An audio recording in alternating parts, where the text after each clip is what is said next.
খুনবানি কার উপর হামলা চালায়। কিছুদিন আগে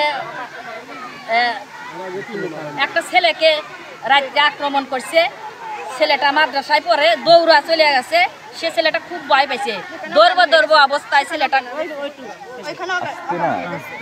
এই বয়স মনে হয় 7 থেকে 8 বছর হবে। তারা কি করে আসলে মূলত এলাকায় কি করে? তারা ভয়ে যার প্রতিবাদ করে না।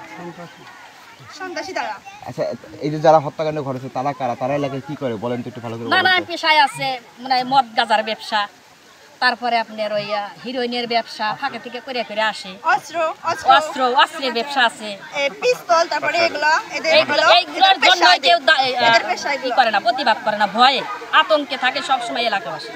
আপনারা কি চান আসলে? আমরা আসলে হত্যা খুনিদের ফাঁসি চাই এবং এই অস্ত্র ব্যবসায়ীদের ইয়ে চাই, জানি আমরা আতঙ্কে থেকে বাঁচি।